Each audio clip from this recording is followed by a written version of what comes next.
right, good morning, everybody. I am pleased to call to order the May 5th, 2022 meeting of the Montgomery County Board of Commissioners. Note the presence of all three commissioners, and I'm going to ask Ms. Abby Grasso to lead us in the Pledge of Allegiance. I pledge allegiance to the flag of the United States of America and to the republic for which it stands, one nation, under God, indivisible, with liberty and justice for all. Thank you. So we are continuing on this month. This is a very busy month for weeks honoring different professions and other important community members. And this week is Correctional Officers Week, and Commissioner Gale will be addressing that shortly. And it is also National Nurses Week, and that kicks off tomorrow. This is a week of well-deserved recognition that runs from May 6th to May 12th every year, and May 12th is Florence Nightingale's birthday. This year marks the 202nd anniversary of this celebration. Nurses have always been selfless in their care of patients and those in need, but never more so than during the COVID-19 pandemic. Nurses have routinely sacrificed their personal safety and the safety of their families to be at the bedside of patients. We owe them an enormous debt of gratitude. In particular, I'd like to recognize the county's team of public health nurses. They are essential to the work that the county leads to keep our community healthy, particularly during these last 2 years. Currently, our Office of Public Health has 18 public health nurses, 2 nursing supervisors, and 12 full-time and 3 part-time nurses. Our public health nurses support a wide variety of important programs and services for our community. This includes our mass vaccination services for COVID-19 and influenza in the community. They also run the county's immunization clinics, offering the full array of childhood vaccines via the Vaccine for Children program, as well as certain adult vaccinations for uninsured or underinsured adults. Public health nurses also oversee our tuberculosis control program, where they conduct clinics that provide evaluation and treatment for those infected with tuberculosis. This work can include home visits for the patients, as well as contact investigations in the county.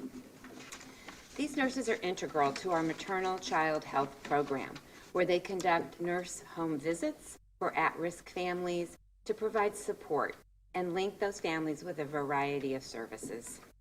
In addition, public health nurses staff our childhood lead poisoning prevention program and conduct home visits and clinical case management for lead-poisoned children. And they also oversee our naloxone and potassium iodide distribution to county residents. And finally, the nurse of the day is available on site to assist those who walk in or call in to our public health centers, to answer questions from residents and to collaborate with community partners such as school nurses and local clinics in order to coordinate the provision of services to residents. Thank you to all of our public health nurses for the work that you do every single day in serving our community and helping to keep our entire community safe. And you may remember last month we talked about National County Government Month, and we had created a video acknowledging this month, and it's a video that portrays some of the work that we've accomplished in our county during 2021. Unfortunately, technical difficulties prevented us from playing that video, so we're going to go ahead and show it now. The video is being shared across all of our digital and social media communication channels, and you can also view it there. So let's go, Francisco.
well, thank you, and I hope that gives you all a sense of just some of the work that has gone on here in the county over the last year, and want to thank folks from all the different departments represented in that video, and I hope it gives you a sense of what your taxpayer dollars are going to support and fund in this county. And with that, I'll turn it over to Commissioner Lawrence. Okay, thank you. I have two announcements today. First is an election update. The 2022 primary election will take place on Tuesday, May 17th. If you have not registered to vote for this primary, it is too late. The deadline was on Monday, and you can no longer change your registration either. Voters have three options to cast their ballot. You can vote by absentee ballot, mail-in ballot, or on election day in person. There is still time to request a mail-in or absentee ballot for the 2022 primary election, but you must do it by May 10th, 2022. And all voters who would like to vote by mail in 2022 need to complete an application, even if they have voted by mail in the past. Voters with approved applications should start to receive their mail-in ballots. I do want to say, too, that there's a third-party group that has been sending out completed applications. If voters get that application, you can just disregard that and throw that out. That does not come from the county or the Department of State.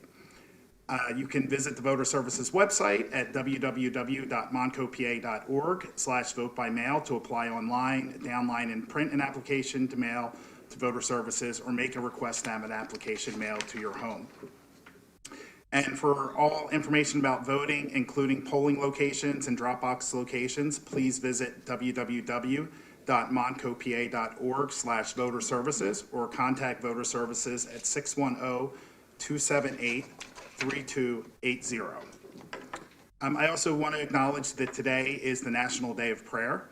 The National Day of Prayer observance was created in 1952 by a joint resolution of Congress and signed into law by President Truman. Each year since then, the President has called upon the citizens of our nation to pray, and in 1988, President Reagan established this day of prayer to be the first Thursday of May. Today, we celebrate the role that the healing balm of prayer can play in our lives as we continue to front the crises and challenges of our time. Throughout our history, Americans of many religions and belief systems have turned to prayer for strength, hope, and guidance, and many incorporate prayer as a daily practice. The First Amendment to our Constitution protects the rights of free speech and religious liberty, including the right of all Americans to pray. These freedoms have helped us to create and sustain a nation of remarkable religious vitality and diversity across the generations. So now I'd like just to take a moment to pause, and we can acknowledge this day however you might like.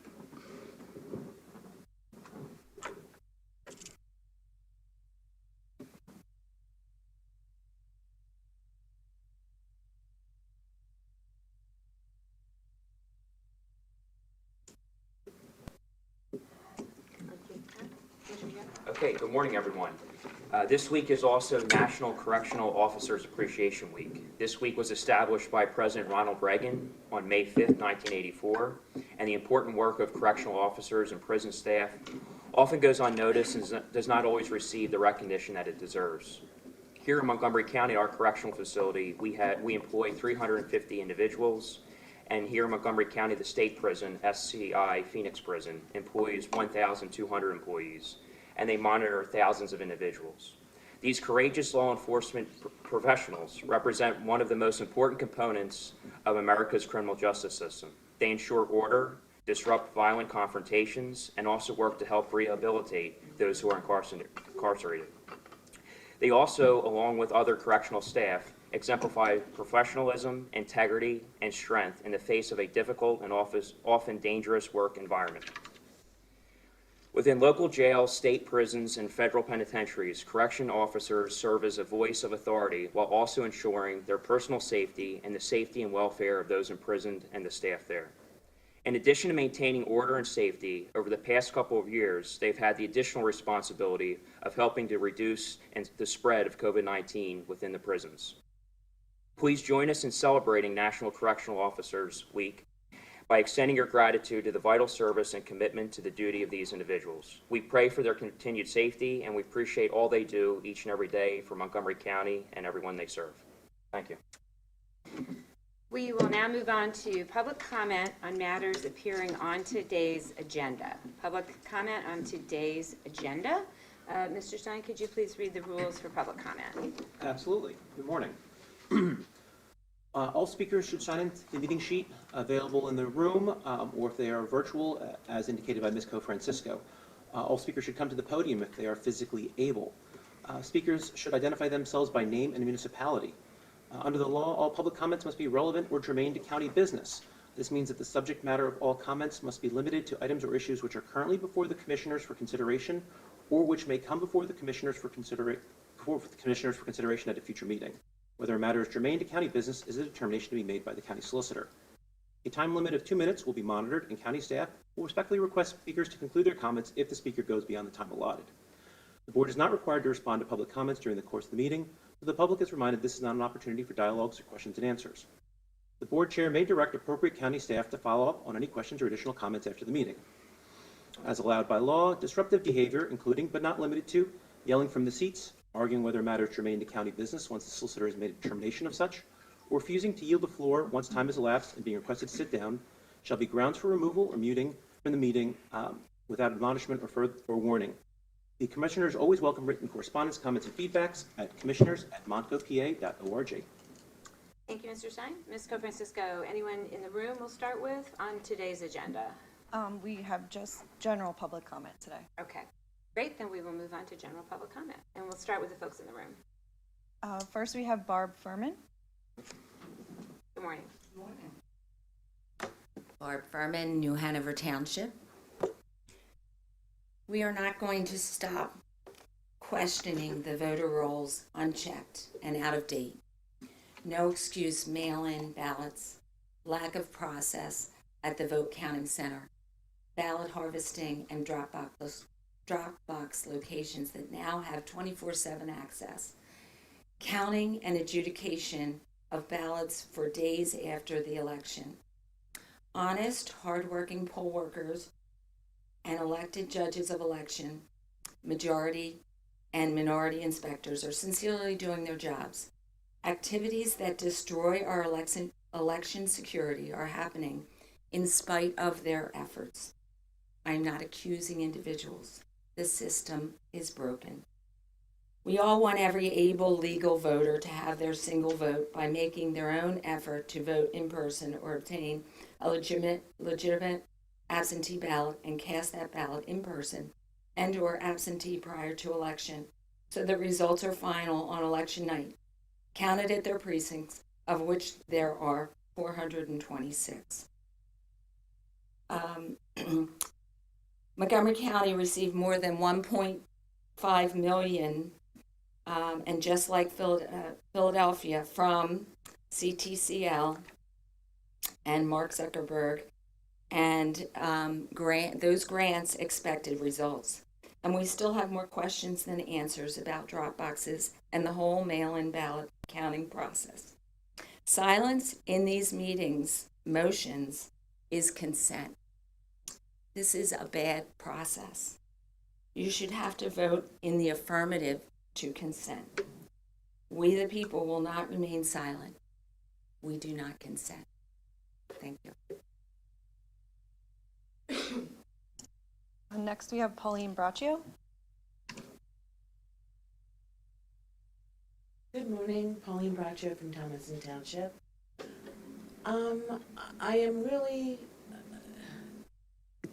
confused as to why you keep insisting on people getting vaccinated with the COVID. It is really to the point where, it's just totally not necessary.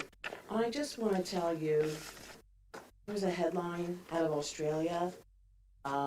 This was by the expose on April 7th. A record-breaking wave of COVID-19 across Australia sees deaths of 1,700% higher than the start of the pandemic. And the fully vaccinated account for 4 in every 5 of them.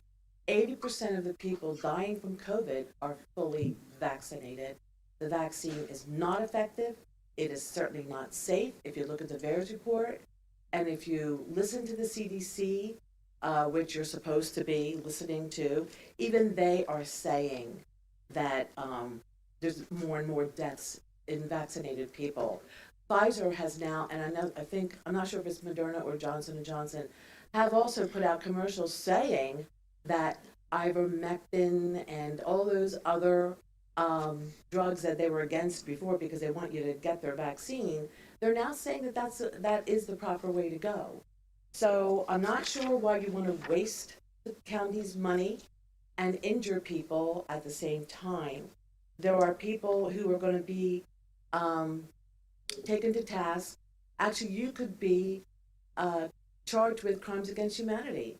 I know that your whole thing here in Montgomery County, even after the governor said enough is enough, was an audition for Shapiro because you think he's going to win and you want to be the health secretary. God forbid. Thank you. Anyone else in the room? No, we'll move to online at this time. So again, if you are logged in via Zoom, we ask that you please use the raise your hand feature and we'll call on you in order. First, we have Kim Henderson. You just can unmute yourself. Good morning. Can everyone hear me? Wonderful, thank you. Good morning, Kim Henderson, East Norton Township. First, on this National Day of Prayer, I ask Heavenly Father, we welcome you into our public buildings once again on this day of national prayer. We ask we'll make decisions in your name to benefit all people for the best of humanity. And we ask forgiveness for all the wrongdoings that we've seen across this country of all people. We the people demand transparency, interaction, and response to the concerns we take the time to attend these meetings and raise.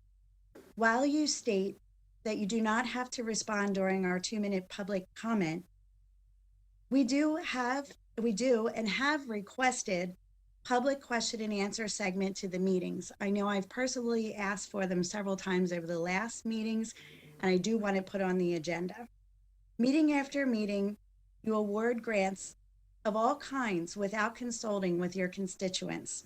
During the April 27th meeting, there was a small segment about public housing being brought into the county. I was looking for more information on this and was unable to find it. I would like more information on this and time to be able to research and know just more about it. Ronald Reagan once said that the worst words to hear is, I'm the government and I'm here to help. So I'd like to know more information about that and how our funds are being used. Lastly, I'd like to comment on the elections. We demand Dropbox protocol. We will be at the Board of Elections meeting tomorrow, and I hope you bring that forward. And I'd like to recommend to everyone to please go to 2000mules.com and look at the election problems we had. Thank you.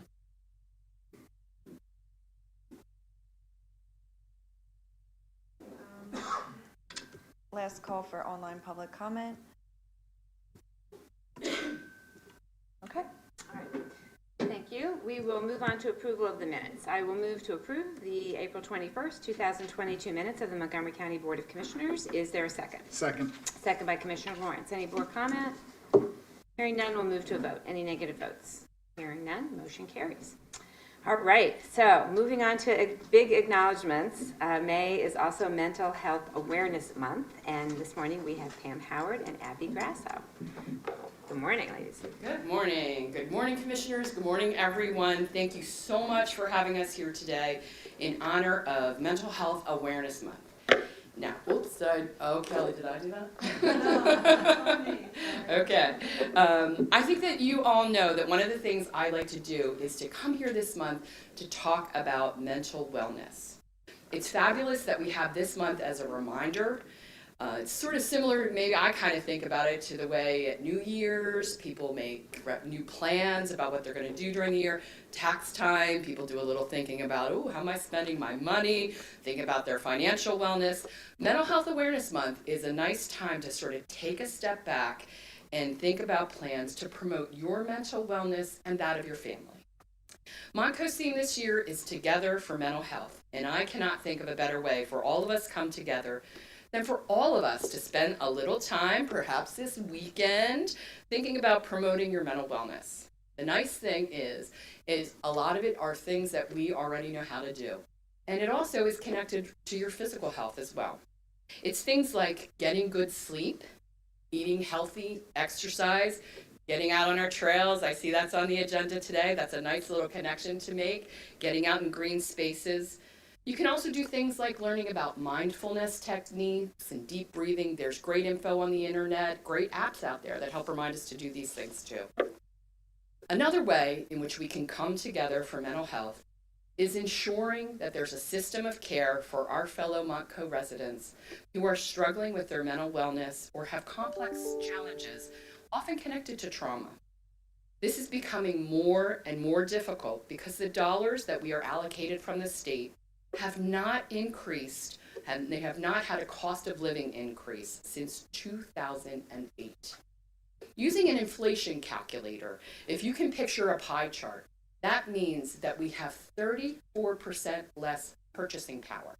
A 34% slice is cut out of the purchasing power that we have to serve some of our most vulnerable residents. These dollars are spent on things that insurance does not cover: residential services, crisis services, supports for people who are homeless, and student assistance programs. We're looking at data from students across our county, and by their own self-reports, a great many of our kids are struggling. We want to be able to assist in meeting their mental health needs. I think that you know too, commissioners, that I like to come here and I like to tell people, when in doubt, reach out. There's help out there. And we work hard for there to be one number to call in Montgomery County if you don't know how to access that help. That's our mobile crisis number. The number is 855-634-4673. The last four numbers spell out hope. The pandemic has hit the mental health field very hard in terms of staffing challenges, similar and I think in some ways greater than other sectors. We've been working strategically with providers about recruiting and retaining staff, but that's another reason I really like to encourage people to reach out early. We don't want people to have to wait too long to get into care. May is the time of year that we celebrate and we honor the challenges, the hard work, and the amazing journey of recovery that many folks here in Montgomery County experience. It's also a time of year that it is so important to express the incredible gratitude that we have for all of the Montgomery County mental health provider organizations and the staff for all they do to promote those journeys, especially since it's nursing. We're creating awareness about nursing, the nurses that work in the mental health field. And with that, I'm going to introduce to you Abby Grasso, Executive Director of the Montgomery County chapter of the Alliance on Mental Illness, who is one of those hardworking people. Thank you so much, Pam. Good morning, commissioners. Good morning, county staff, and my fellow Montgomery County residents. As Pam shared, my name is Abby Grasso, and I have a really big privilege of overseeing our local affiliate of the National Alliance on Mental Illness, NAMI. We work to help people impacted by mental health challenges or severe mental illness live their best life through support, education, awareness, and advocacy. So I like to celebrate, and this year we celebrate 73 years of Mental Health Awareness Month. Since 1949, communities have been coming together to increase the importance of mental wellness and also acknowledging mental health challenges. During May, we all have a tremendous opportunity to celebrate the strides that have been made to promote mental health and increase our public's awareness and knowledge about resources and how those resources can provide benefit and impact to their life. But more importantly, it's a time for us to join together to advocate to continue improving our mental health system. Why does mental health matter? Because it impacts all of us. 5 in 5 of us live with our mental health. We know that 1 in 5 people, and these are data points from NAMI National, 1 in 5 adults experience mental illness in each year. More importantly, less than half of them are getting the supports that could help them live their best life. 1 in 20 U.S. adults experience a serious mental illness, and 2/3 of those individuals are not receiving treatment. As Pam brought up, our youth are impacted so greatly right now with overwhelming pressures, isolation from the pandemic, as well as normal developmental struggles. And we know that 1 in 6 of our youth are impacted by mental health, and only half of them are receiving treatment.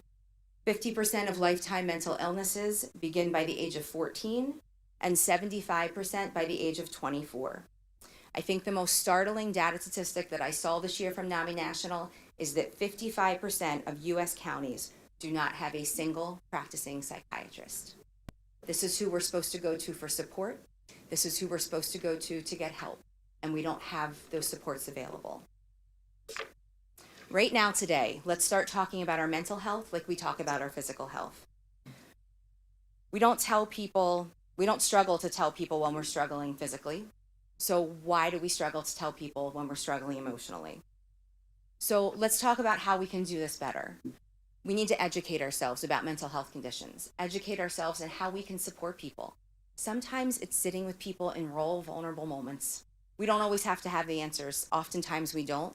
But it's sitting people and saying, this is really hard for you, I can see that, and I'm just so glad you told me. It's using the numbers like our Montgomery County Mobile Crisis Team so that we can connect people. Connection provides hope and help. It provides opportunity for people to feel heard. And when we give people help, we're giving them hope. When we support people, they feel connected. When we educate people, they feel knowledgeable and they feel empowered to make good decisions for their life and the life of their loved ones. Lastly, through advocacy efforts, we can increase our mental health supports in our community. As Pam brought up money, block dollars come from our state government. We all have legislators that we can go visit and explain the importance of mental health and why we need to have services in our community. Nothing keeps me up at night more than someone who calls NAMI and says, I'm living with a lot of challenges right now. I called a provider and they told me it's going to be 6 to 8 weeks. Friends, it took them 6 to 8 weeks to make that initial call, to put themselves first, to be vulnerable, and to make that connection with someone. And we should not have people waiting 6 to 8 weeks to have treatment. We wouldn't do that for physical health. So please call your legislators, advocate for money so that our mental health systems are more strong and provide opportunity. As we come full circle with the connection, the acknowledgement, we know that we're all together for mental health. So as we think about joining together, Kelly's been kind enough to share events happening during Mental Health Awareness Month. Last night, Temple Ambler campus hosted a wonderful screening and panel discussion with a young woman who was a suicide attempt survivor. And it was amazing. We had about 150 people there. It may rain on Saturday, but we will be dancing in the rain and celebrating at NAMI's NAMI walks at Temple Ambler campus to walk for mental health awareness. We have a Paper Spiders viewing party, and something, if you've never been to it, the 9th annual Community Support Program and 44th annual Mental Health Awards ceremony is a huge celebration of wellness and recovery in our community. Again, courthouse will be green. I won't go over all of them.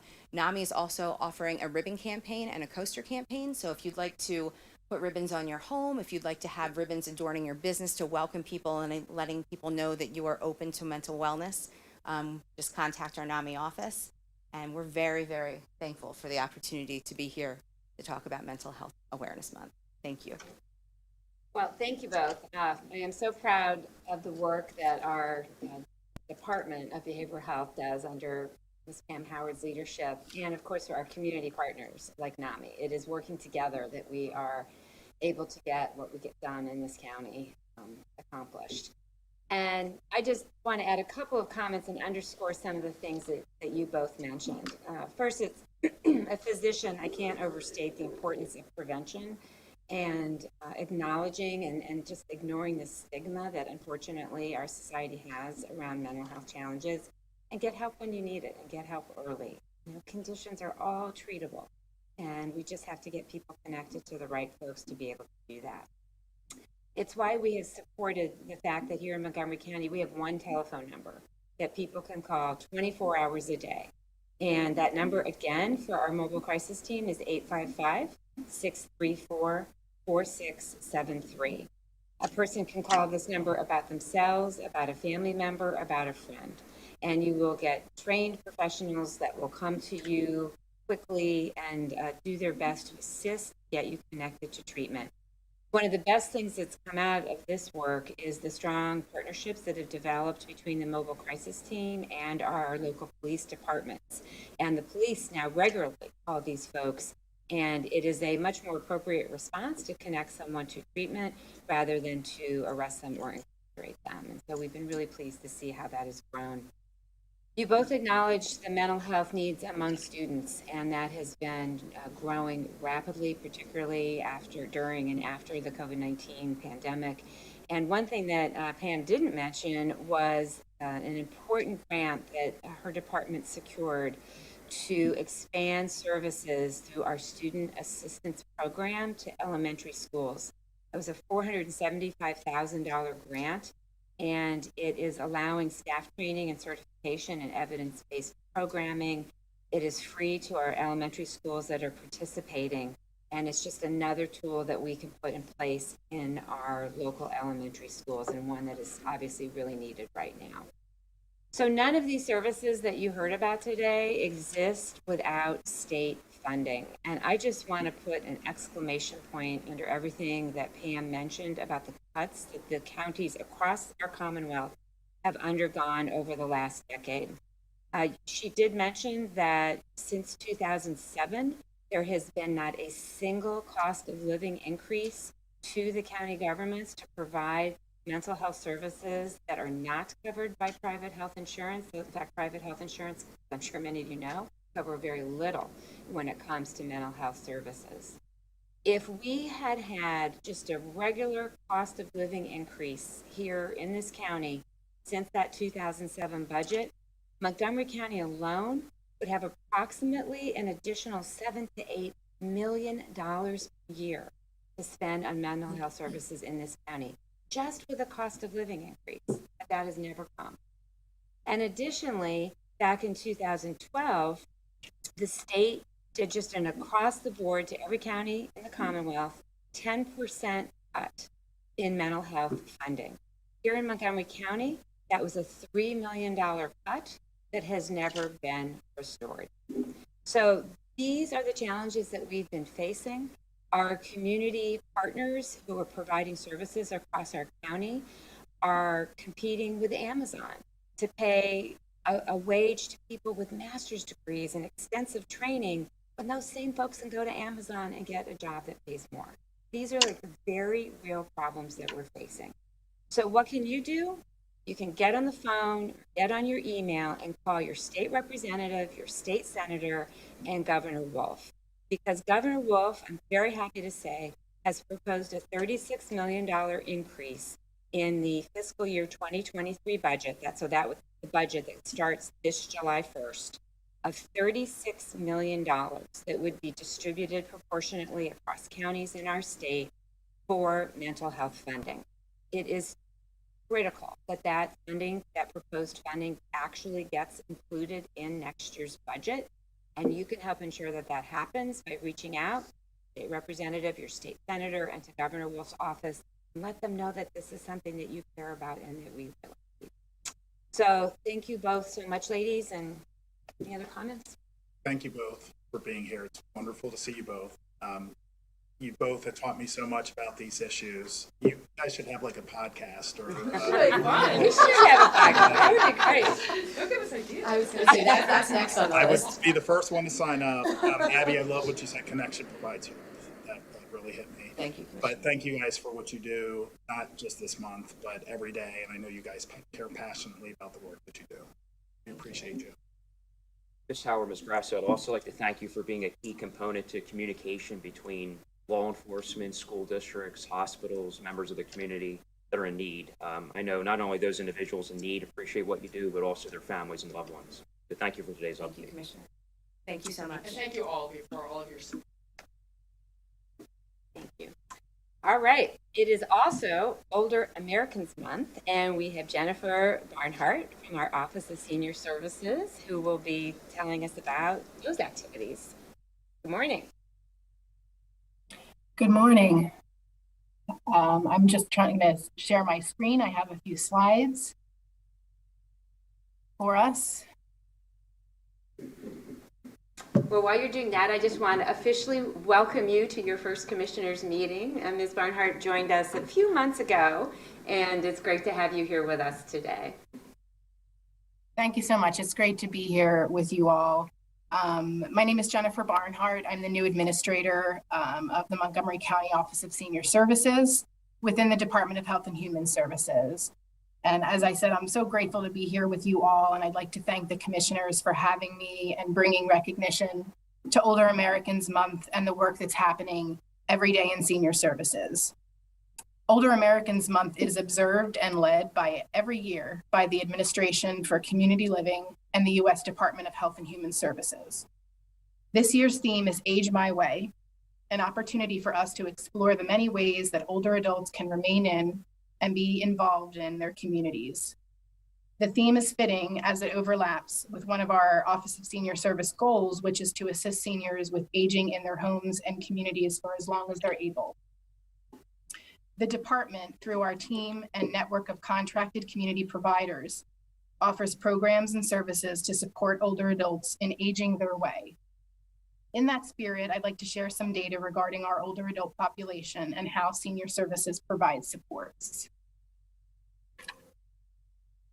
So as you can see, we have just under 200,000 seniors in Montgomery County, with the total population of women being greater than older men by 12%. And as demonstrated in this slide, we have a variety of seniors that have a variety of needs that range from ambulatory, independent living, cognitive, and self-care. The Office of Senior Services aims to connect seniors to resources that will help them live as independently as possible for as long as possible. Perhaps our first duty in the Office of Senior Services is to protect our most vulnerable seniors from abuse, neglect, exploitation, and abandonment. This can also include self-neglect due to cognitive decline or unaddressed mental health challenges. Last year, we received 1,507 reports of need, and each time we provided an in-depth evaluation of that person's overall health and wellness. Reports of need assessments often require our response within 24 hours. And throughout the pandemic, virtual evaluations were allowed. At this time, in-person evaluations are preferred and encouraged. And here are some of our additional services that we provide. Adult daycare centers are safe, supervised environments for older adults and adults with dementia-related conditions. Seniors can receive personal care, nursing services, and meals. And this community-based alternative to institutionalization also acts as a reliable source of support for caregivers. Care management helps ensure the individual's needs are being met. This includes coordination of nutrition, their environment, or assistance with household chores. Some seniors just need the support of a personal emergency response system in case of a fall or other emergency that needs immediate assistance. Personal care connects seniors to care attendants to help with things such as bathing, dressing, grocery shopping, or prescription pickup. Congregate meals are usually hot meals served in a communal setting where seniors can interact and have access to healthy nutrition. Because of COVID restrictions, during most of this time period, grab-and-go packaged meals have been used as a substitute and has also become quite a popular option among seniors. In-home meals are nutritionally based meals, and they're delivered directly to seniors' homes.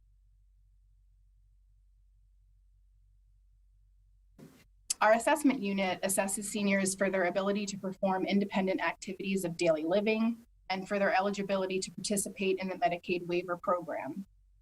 We use the functional eligibility determination tool and also complete desk reviews. Desk reviews help us make redeterminations of eligibility for receiving Medicaid waiver services. Waiver services waive Medicaid requirements for nursing home eligibility, and it allows seniors to receive the same services in their homes and communities. And our enrollment unit enrolls seniors in programs including caregiver support, home-delivered meals, options, and Medicaid waiver. This unit works closely with the Office of Community Connections, and we often refer seniors between our offices in Health and Human Services to ensure that all their needs are met. We also work closely with our Veterans Affairs Office, meeting every other week to discuss at-risk veterans with varying needs.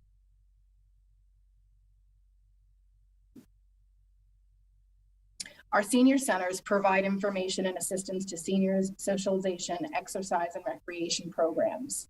They offer classes for things such as healthy steps, chronic disease self-management, nutrition education, and also Tai Chi for arthritis, along with many other programs.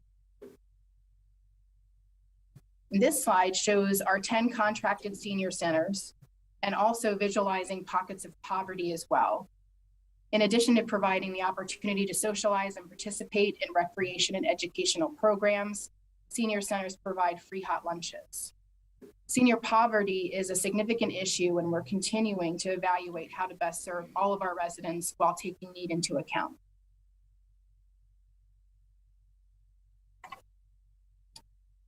The Office of Senior Services also administers a variety of other programs, some of which are listed on this slide. Others that aren't listed are HIV prevention, food resources, transportation, information and assistance outreach, legal aid, and PA Medi, or Medicare counseling. And our office also sponsors community events. And two of the events that I'll talk about today overlap with Older Americans Month. The first is the Montgomery County Centenarian Celebration. The event will be held virtually on May 11th, and the program will include interviews with centenarians, reading of names, and statements of support by senior facility representatives. Denise Pottinger is the contact person for this event, and I listed her contact information on this slide. And then the second sponsored event that I wanted to talk about that is this month is our Senior Games. The event will be held in person for the first time since 2019, and it's run by the Plymouth Township Parks and Recreation Department. It takes place all next week, Monday through Friday, with lunches provided at Normandy Farms Hotel and Conference Center. And more information about the Senior Games can be found by emailing montcoseniorgames@gmail.com. And once again, I just wanted to thank the commissioners and everyone for your time and your interest in supporting our seniors, not only during Older Americans Month, but all year round. Thank you so much.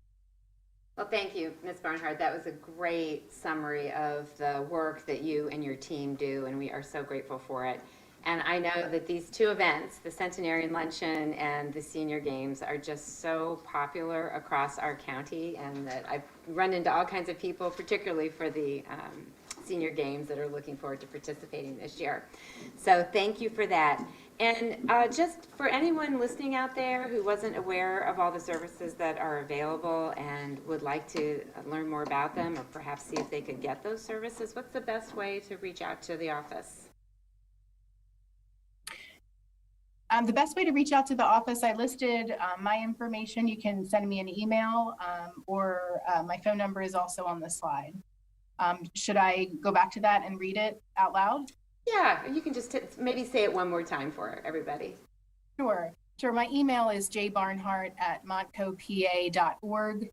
And you can reach me also via phone at 610-278-3592.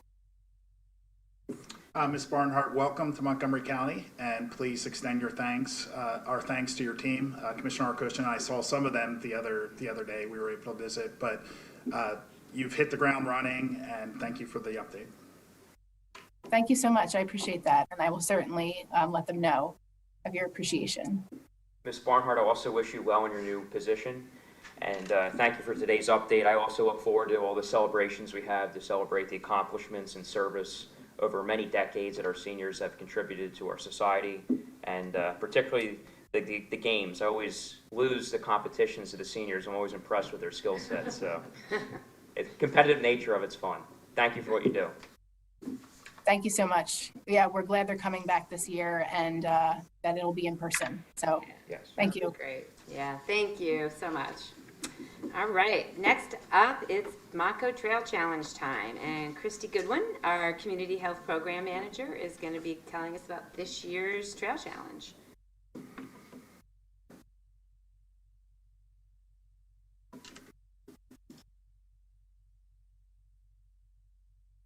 Good morning. Thank you so much for having us.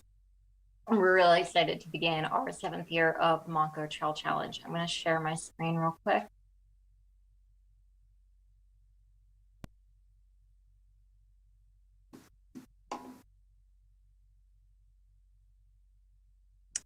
Okay. All right, so thank you again for having me. The 7th annual Montco Trail Challenge is set to begin this Saturday, May 7th. And it runs for 7 months, so it will end on December 4th. If anyone is new to the Trail Challenge, it's a great way to be physically active, to explore the county, and just have fun. It's free and it's open to all ages. Every year we have a number of infants all the way up to seniors in their late 70s and 80s, so it's really open to everyone.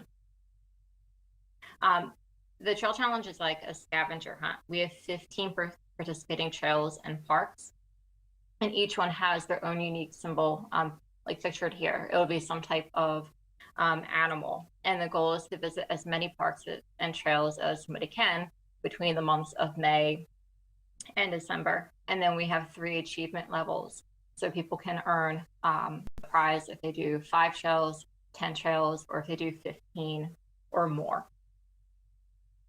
Each year, we ask participants for their feedback, and we truly listen to it, and we try to keep the challenge evolving. This year, we are proud to work with Wissahickon Trails to offer the full length of the Wissahickon Green Ribbon Trail. We've offered the Wissahickon Green Ribbon Trail in the past, but only the 3 miles maintained by the county. So this year, we'll have about 10 miles of additional natural terrain to offer our participants. We've also increased our number of free spaces from 2 to 3. And a free space just allows somebody to write in any other park or trail or historic site that they visit, either in the county or outside of the county. So this way, if they have a local park they already visit to get exercise, they're allowed to count that. If they're on vacation and they happen to visit a park or a trail, they can count that and gain credit towards completing the number of trails as well. So with the 3 free spaces, that brings the total possible number of parks or trails to 18 this year. And then also exciting this year is that we have community art days planned, and that will bring me to talking about Saturday. We have a Trail Challenge kickoff and community art day. It's planned for this Saturday at the Trail Junction Center in Norristown. So in partnership with Parks, Trails, and Historic Sites and the Montgomery County Planning Commission, our Office of Public Health has received additional funding from the state to work with local artists to install art along the section of the Schuylkill River Trail. So on Saturday, should the weather hold out, we have local art groups, Brush with the Law and Expressive Path, that will help post art activities for the community to take part in. And they'll also collect input on art ideas for the trail. So we really want the community to feel a sense of connectedness to the trail, and hope that this will be one way of doing so. We'll also have other vendors. We'll have a bike helmet distribution, a smoothie bike, and the Farm Explorer provided by Greener Partners. It should really be a fun day, and everyone is welcome to attend. So the time is from 9 to 12 on Saturday. We do have a rain date, and that will be June 4th. So you might just want to mark your calendar in case the weather doesn't change, and we'll make a call on the weather by tomorrow morning. So thank you again for providing this time to speak about the challenge and your continued support of this program. A registration for the Trail Challenge is open, and anyone who's interested in learning more, or if they just want to sign up, they can visit our website, montcopa.org/trail challenge. And any questions they have can be sent to trailchallenge@montcopa.org. And then a final note is that this initiative is made possible through the PA Department of Health's Preventative Health and Health Services Block Grant. So thank you. Kristi, I get to go first since I am a 5-time trailblazer, trail champion. Let him get that out. And as you know, the first year I completed, I was the second person in the county to complete it. Yes. Next year with my wife, third year with the boys. I've lost the boys. This year I'm doing it with my mother. So it is National Day of Prayer. Pray for both of us. But Kristi, I received a hat in the mail that said Montco Trail Challenge on it. Did everyone in the county receive that hat? Did all commissioners receive that hat? Or can you just explain who received the hat, the green hat for Montco Trail Challenge? So we have a program this year for trail ambassadors. So we had asked anyone who had participated in the past in the Montco Trail Challenge last year if they would be willing to be an ambassador. So we've asked, we have 29 people that are helping us to promote the Trail Challenge online and within their community. We know that although we promote it on social media and within some organizations we have contacts with, that we're not fully reaching everyone that there is in the county, and that we already have people that are passionate about the Trail Challenge. And so ask them to help us reach out and just spread the word. So if I receive that hat, I am an ambassador then? Yes. Okay. 29 out of 600,000 residents in Montgomery County, correct? Okay. Yep. All right. Small Thank you. definite. All right. See you on the trails. Got to start somewhere. See you on the trails. Well, Kristi, thanks so much. This is terrific. And every year I aspire to finish, and I never do, but maybe this will be the year. So thank you so much for keeping this going. I remember in the very first year we did this, we really had no idea how it was going to go over or how many people would participate. And it really has exceeded our wildest expectations from those early days. So thank you so much. And again, I just want to tie back to Ms. Howard's presentation at the top of this part of the meeting, that what a great, easy, free way just to get outside. Just a few minutes outside every day in green spaces has a tremendously positive impact on how we feel and our well-being. So I hope everybody takes good advantage of this. Thanks. Yeah, absolutely. We know from a SurveyMonkey that we put out each year. Last year, we had 91% of participants say that they were able to improve their mental health by participating in the Trail Challenge. So it definitely does link to mental health. That's great. Ms. Goodwin, thank you for joining us today. I'm a one-time Montco Trail Challenge finisher. I guess that makes me a trailblazer as well. But I highly encourage everyone to participate and get out while the weather's nice on our trail network we have across Montgomery County. And these fun type of activities is a good way to get families involved with being outdoors and enjoying what we have to offer in Montgomery County. So thank you for promoting. Thank you. Thank you for your support. And hopefully we'll see you on Saturday at the Rainbow I hope Club. so. Yeah. All right. Thank you. All right, take care.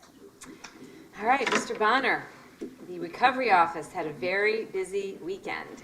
Mr. Bonner is here this morning to give us an update on the American Rescue Plan Act. Thank you, Commissioner Arkoosh. That is correct on both counts about the weekend and why we're here today. I'm Tom Bonner. I'm the Recovery Officer of Montgomery County. I am here this morning to provide an update on the process for the American Rescue Plan Act state and local fiscal recovery funds allocation to Montgomery County called the Pandemic Recovery Fund. So Ms. Co-Francisco and I are going to do this thing where we click together. That's my fault.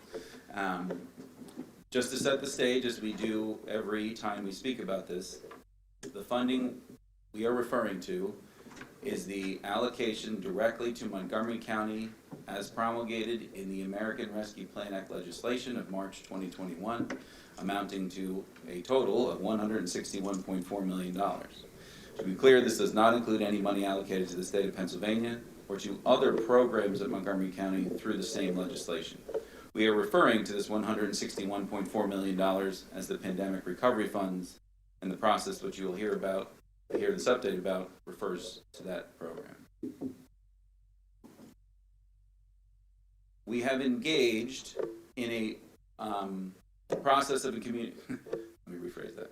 We have we continue to be a part of a process of community engagement that stretches as far back as August of 2021. When I say continue, since February 1st, and this is, if anything, an undercount, we have conducted over 30 meetings across our community, and by community I mean community groups, NAACP chapters, our nonprofit partners, our fellow county agencies. When I say we, I mean a broad group that includes certainly our recovery office staff, it includes our Deputy Chief Operating Officer, Ms. Barbara Malley, it includes many of you. We have done this to be sure that all sectors in Montgomery County feel aware and empowered to participate in this process. Next slide, please. We have provided, as you know from previous updates, a technical assistant contract awarded through the county's procurement process to the Pennsylvania Health Access Network and their consortium of providers. We now can report that technical assistance contractor affected 36% of the overall submissions, providing help to 154 submitters that submitted projects through our process. As you know, just to reiterate, the submission process was open for 60 days, beginning on March 1st and ending on April 30th, 2022. And through that process, we collected 426 projects, requesting $1.32 billion for the $161.4 million that we received.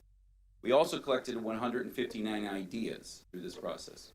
To reiterate something that we've explained before, but I just want to talk through this for a second, we deliberately built this process to be able to collect both projects and ideas. And again, as the name implies, a project can be thought of as something that has a financial request with it, has a fully fledged plan, whereas an idea can be something that expresses a priority and is an indication of where a community wants the county to direct these funds. As you can see from the graphic that's on the screen, the yellow bars represent projects received and the blue ones represent ideas. In keeping with my general way of doing all business, everyone waited until the last 2 days of this submission period. We received 304 project submissions between April 29th and April 30th. This is what words that we've used are certainly a robust, a stunning response, something that we are extremely excited to have received. It obviously does represent not an insignificant amount of work, but it does represent certainly an achievement in that we are, at its purest form, just happy we have gotten this much interest. And they are good projects. We can just click forward, please. We have achieved diverse countywide geographic distribution. This graphic here that you see here, and I don't know if you can tell from the screen, but each of those circles are darker or lighter depending on how many proposals we received from each area. In the legislation that authorizes the American Rescue Plan Act, and specifically the state and local fiscal recovery funds, part of the eligibility criteria requires us to focus on qualified census tracts. In Montgomery County, there are 2 areas that comprise qualified census tract, one in Norristown and one in Pottstown. What you can see here at the bottom is we received 67 project submissions focusing on Norristown alone, comprising $146 million. We received 40 projects focusing on Pottstown alone, comprising $135 million. And I mention this for 2 reasons. One, because again, we are very pleased with that result, and as should all of us be. But also because the work that we have in front of us, and you'll hear about this in a minute, is, among other things, to make sure that we are consolidating, working with the people that submitted those projects to effectuate as much success as we can through the funding we have. Obviously, $1.3 billion is many, many more dollars than $161 million. But the intent of this process was to identify those ideas and those projects that represent the highest, best use of those funds. And so to have this level of distribution, this level of participation, and this level of what I'm going to call compliance with the directives of what the legislation required is certainly a good problem to have. I want to actually just pause here for a second and say, given that success, there is credit to be given to the staff of the Recovery Office. This did not exist This whole process did not exist 3 months ago. And so building, to borrow an analogy, building the plane while we're flying it could not be better exemplified here. So just very quickly, the staff of the Recovery Office, including Eli Gilman, Melanie Dickerson, Valerie Vallon, Ashton Dwyer, Emma Hertz. And then I would be remiss if I didn't mention Deputy Chief Operating Officer Barbara O'Malley, who pushed on the community participation side of this extensively. And again, continuing the thanks to our contract technical assistance provider, who engaged in multiple levels across the board to bring in people and make sure that we have eliminated barriers to submissions. And finally, to our community partners, which also include our county colleagues, because many of the people, for instance, that are listed in the mental health presentation and a trail challenge presentation, they partner with community partners that were then brought to bear on this process and assisted us in reaching all corners. Every single one of these people has been indispensable in connecting this effort to a broad Montgomery County community, including different languages, different people, and different locations. However, Kelly, if we can go to the next piece. Make no mistake, this is but a very early milestone in a very long trail, to borrow the theme of the day. We are only at the beginning. This process that is now completed for submissions really just enables the best part of this work and the hardest part, which is to decide what we're going to do with these funds and then to actually implement the projects that we're funding. From this point, here is how we will be working over the next several months. First and foremost, Recovery Office staff will complete our initial reviews of all the project submissions. We will ask questions of submitters. We will go back and forth and have already started doing this work extensively, making sure we're getting more information from both our county colleagues, subject matter experts, from our community partners, and from the people who submitted these ideas themselves. We are vetting these projects, and then they go on to scoring by an independent review panel. Our independent review panel is 30 people across the community. They have come to us through a process by which they have applied and we have accepted their applications. They will score each project that is referred by the Recovery Office. And then after scoring, projects will be considered by the county for inclusion into the recovery plan. By recovery plan, I simply mean the list of all the projects that will be funded using the $161.4 million of pandemic recovery funds. That draft recovery plan will be circulated for public feedback. Given that work, and this is posted on our website today, we will increase our outreach as we go to update people. We plan on no less than a once weekly basis to make sure that we're keeping people abreast of the process. We have adjusted our planned timeline, as it says here, for this work, given the volume of submissions that received. Just to be clear, we had planned on somewhere between 100 and 175 submissions, so we are extremely happy to have been wrong, but we were significantly wrong. By May 27th, we plan to have all of the initial project reviews complete inside the Recovery Office. By June 10th, we plan that the review panel will have scored all projects. We will be posting all scores on the Recovery Office webpage by June 10th of June 2022, and we will be communicating individually with every person who submitted something. June 24th to July 8th, this time frame that's on here, is the time frame during which we will publish the draft recovery plan for community feedback. As I mentioned at the beginning, we are at the beginning of this presentation, we are at the beginning of this process. And part of the community engagement strategy that has always existed from the onset of the Recovery Office is to be sure that we are collecting public feedback in a meaningful way on the draft recovery plan. So that period of time will take us through July 28th. We will incorporate that feedback, and then the plan is to, at the July 22nd meeting, adopt the final recovery plan. And that will take us from this point to the part that is, again, still a lot of work, which is to start all of the work. So beginning in early August, late July, we start the project implementation period, whereby all of the work that is funded gets done, compliance requirements are met. We are engaging directly in the Recovery Office with assisting, whether they're county offices or whether they're independent community partners, making sure that that work can get done within the time frame, which again, just as a reminder, needs to be fully liquidated by the end, funds need to be fully liquidated by the end of December 2026.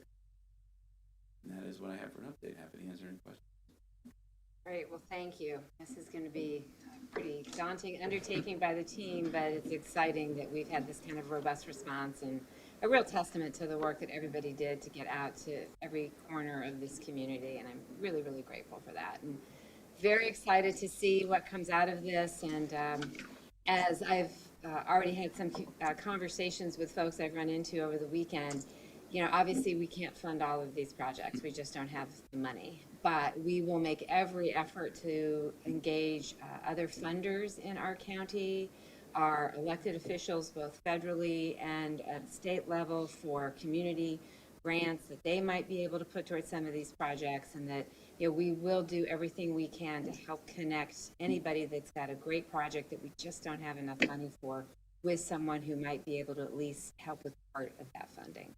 So hopefully, when this is all said and done, you know, we will have been able to connect and help a lot of great folks out there who've submitted really solid ideas. Absolutely, and I actually, just to echo that, Commissioner Arkoosh, that process that you're speaking about, of making sure that the inventory of things were received. Of course, we cannot fund $1 billion worth of projects with only $160 million. The intent is exactly what you've outlined, to be sure that we have a database of scored, vetted ideas and projects that represent the interests of the community, so that whether it's philanthropic funders, other county departments, future funding rounds from different grant programs, we can tap into this inventory that we have and start to flesh out these other things. So again, my only point in emphasizing this is that what we are creating in making sure that things are posted and transparent and available is the ability to do that for years to come with this inventory project we received. And then I do have one request for the team, not urgent, but at some point, I'd love to see an analysis of the 136 projects that received technical assistance. Sure. So we can learn from that. Mm-hmm. And maybe there are ways that going forward we can offer, you know, opportunities for people to learn about how to apply grants, whatever it was. I'd just be really curious to know what help they needed, and so hopefully that can better inform our process going forward as well. Absolutely, and we do have, you know, as you know, it's certainly a productive relationship with the contractor, and they are perfectly transparent as far as what they're sharing with us, and absolutely we can produce that report. Tom, your team did an incredible job on outreach, clearly by the number of submissions that came in, so congratulations on that. One thing I want to clarify, some of our local municipalities got ARPA funding as well, which is separate from ours. I think you mentioned state, but I just want to clarify that too, that some municipalities have ARPA funding too that's not in our fund. And that is a great point, Commissioner Lawrence. One of the pieces of what we will do in speaking with municipalities, that we have some municipalities that submitted projects on their own. So part of the dialogue is to understand, first, when we actually know this, but did you get an allocation directly from ARPA to your municipality?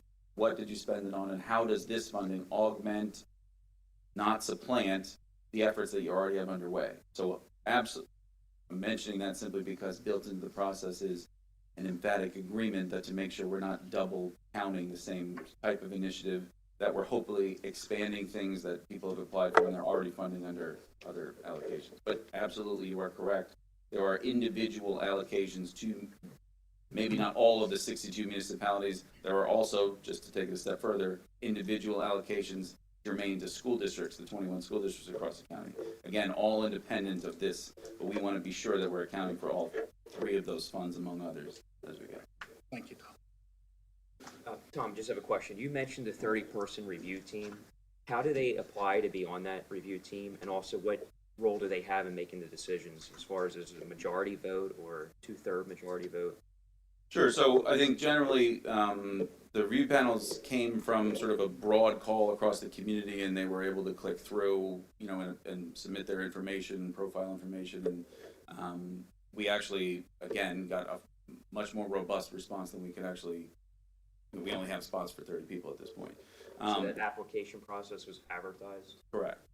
The process, as far as scoring goes, this is, and the scoring system is posted on our website, but the scoring system itself is what I'm going to say objective, meaning that each individual reviewer is scoring proposals individually. They are entering numeric scores according to the scoring rubric that's posted. And so that is, all of those scores are then aggregated together to deliver the final project score. By ranking?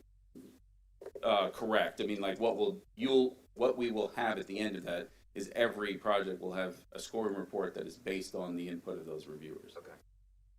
Thank you. No problem. Mr. Solicitor? Thank you. Yeah, just a real quick acknowledgement. Thomas sitting in his lane of humility in describing the recovery office's work, but I just want to acknowledge, I'll call it relentless commitment process. And obviously the results are clear, but we don't get there without a process that's in place. And, you know, as we, as an organization, are learning through our DEI work that, you know, often the easy way to conduct the process is very often not the equitable way. So the commitment from the beginning of this process throughout, and which still I think has been critical. And you noted this was built from the ground up, but we did it, you all did it, the way government can work and should work. And I think, like I said, relentlessly sticking to those values-based principles throughout this process, and, you know, intentionally being inclusive throughout, taking the feedback and adjusting where we needed to, I think is what led to this, you know, really robust response. And so I'm proud of it. I'm proud of the work you guys have done. Very much looking forward to really this roadmap of good ideas. Appreciate it. Great. All right. Thanks very much. Thank you. Thanks to your team. Okay, we have two resolutions today. Both will be presented by Mr. Stein. The first is adoption of Montgomery County's Emergency Operations Plan. Yes, thank you. Under the PA Emergency Management Services Code, political subdivisions such as counties are authorized and encouraged to take steps to plan for emergencies and catastrophic situations. Under that, the county has developed an emergency operations plan, which outlines how the county will respond in the event of an emergency. The plan has the policies and concepts that guide the county and how it will assist municipalities, facilities, and agencies that are impacted by hazards. The plan also summarizes county responsibilities, planning assumptions, response operations, and recovery actions. Under the law, this needs to be promulgated, and in this instance, we're going to promulgate it through the resolution and posting this publicly. All right, thank you. I will move that the proper county officials, in accordance with the authority conferred by law, subject to the approval of the county solicitor, hereby adopt the most recent version of the Montgomery County Emergency Operations Plan, which shall be executed if the need arises. Is there a second? Second. Second by Commissioner Lawrence. Any board comment? Hearing none, we'll move to a vote. Any negative votes? Hearing none, motion carries. Next, we have the Hurricane Ida Disaster Declaration Extension. Yes, also under the Pennsylvania Emergency Management Services Code. It has now been almost 8 months since Hurricane Ida hit Montgomery County. As we have done every 60 days since then, we have issued a disaster declaration, which allows us to circumvent certain requirements under the law in order to be able to respond to that. As we are still dealing with the fallout from that in both property and the lives that have been touched by this, it is recommended that we re-up this for another 60 days. Thank you. I will move that we, the undersigned commissioners of Montgomery County, pursuant to the provisions of Section 7501 of the Pennsylvania Emergency Management Services Code as amended, do hereby declare the existence of a disaster emergency in Montgomery County. Be it further resolved that we direct the Montgomery County Department of Public Safety to coordinate the activities of the emergency response, to take all appropriate action needed to alleviate the effects of this disaster, to aid in the restoration of essential public services, and to take any other emergency response action deemed necessary to respond to this disaster emergency. This declaration shall take effect May 9th, 2022, and last for a period of 60 days. Is there a second? Second. Second by Commissioner Lawrence. Any board comment? Hearing none, we'll move to a vote. Are there any negative votes? Hearing none, motion carries. All right, Ms. Pardieu, personnel list.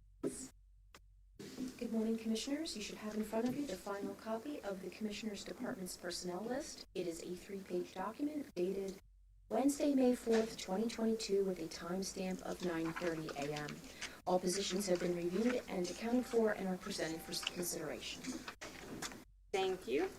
I will move to approve the May 5th, 2022 personnel presentation as given by Director of Human Resources, Ms. Donna Pardieu, and to authorize the proper county officials to execute the same. Is there a second? Second. Second by Commissioner Lawrence. Any board comment? Hearing none, we'll move to a vote. Any negative votes? Hearing none, motion carries. Thank you. Ms. O'Malley, advertisements of a bid and an RFP. Yes, we have a bid on behalf of Public Safety for warehouse shelving. The successful responder will provide shelving and installation services for the new Public Safety Warehouse building. Contract will be awarded to the lowest responsible bidder. 2, an RFP on behalf of Assets and Infrastructure for construction inspection services.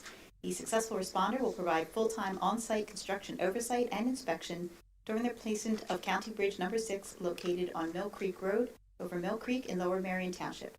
Contract will be awarded to the highest-rated responder. All RFPs and bids are available on the county's purchasing website at www.montcopa.org/purchasing. Thank you.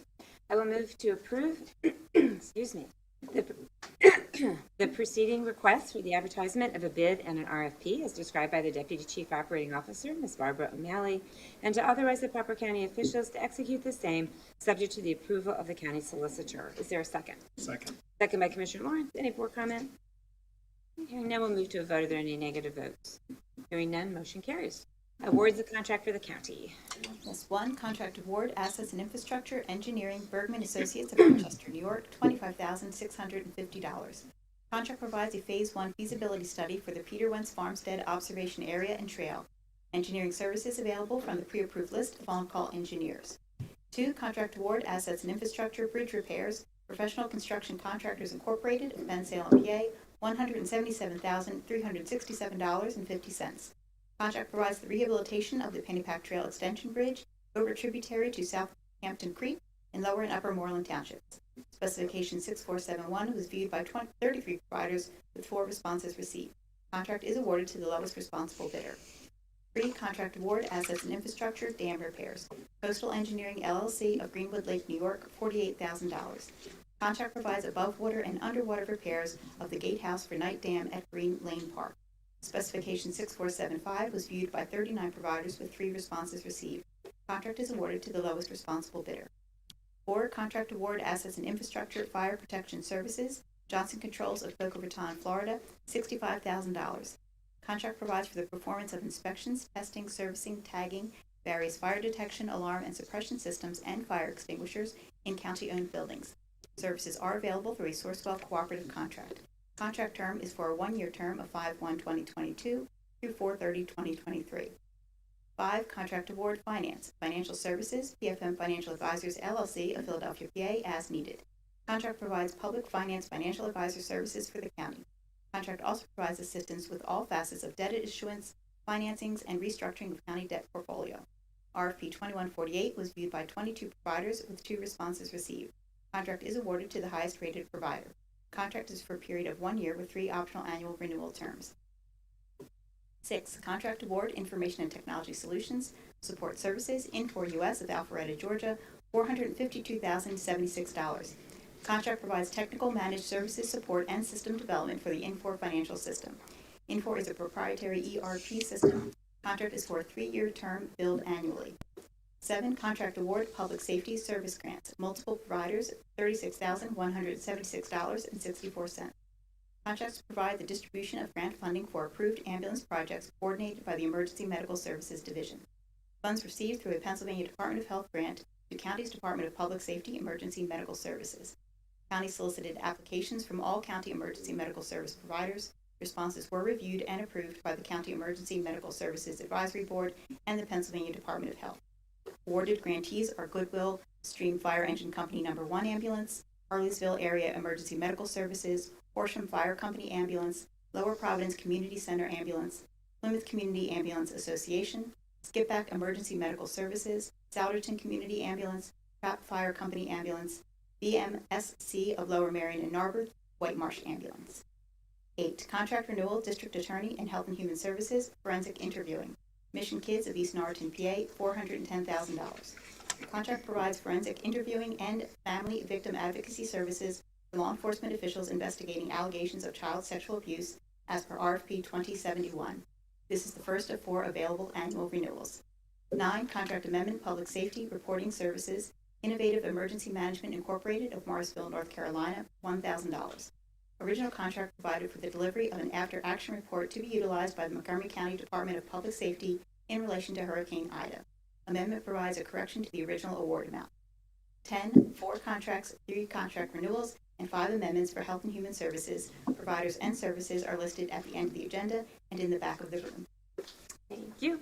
I will move to approve the preceding awards of contract as described by the Deputy Chief Operating Officer, Ms. Barbara O'Malley, and to authorize the proper county officials to execute the same, subject to the approval of the county solicitor. Is there a second? Second. Second by Commissioner Lawrence. Any board comments? Hearing none, we'll move to a vote. Are there any negative votes? Hearing none, motion carries. Next, we have awards of contract for emergency procurement for Hurricane Ida. Yes, 1 contract award, roofing services, Timothy Schaefer Roofing of Solderton, PA, $32,995. Contract provides the installation of a replacement roof for the Parks Region 2 maintenance facility, which was damaged during Hurricane Ida.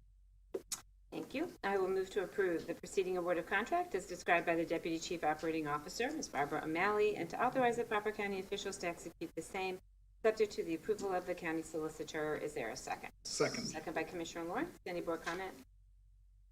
Hearing none, we'll move to a vote. Are there any negative votes? Hearing none, motion carries. And then awards for the Southeast Pennsylvania Regional Task Force. This 1 contract award, Mass Notification Software, Everbridge Incorporated of Pasadena, California, $688,329. Contract provides mass notification software for the southeastern Pennsylvania regional counties. RFP 2215 was viewed by 73 providers with 11 responses received. Contract is awarded to the highest rated responder. Contract is awarded for a 1-year term with pricing held for a 5-year. Thank you. I will move to approve the preceding award of contract on behalf of the Southeast Pennsylvania Regional Task Force as described by the Deputy Chief Operating Officer, Ms. Barbara O'Malley, and to authorize the proper county officials to execute the same, subject to the approval of the county solicitor. Is there a second? Second. Second by Commissioner Lawrence. Any board comment? Hearing none, we'll move to vote. Any negative vote? Hearing none, motion carries. Thank you. Any closing commissioner comments?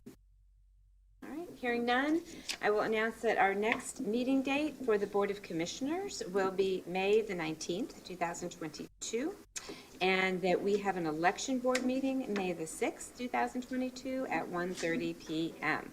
And I will move to adjourn the May 5th, 2022 meeting of the Montgomery County Board of Commissioners. Is there a second? Second. Second by Commissioner Lawrence. Any comment?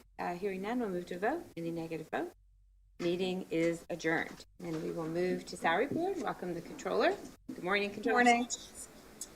And Ms. Co-Francisco, do we have any public comment on Salary Board? Okay, then Ms. Pardieu.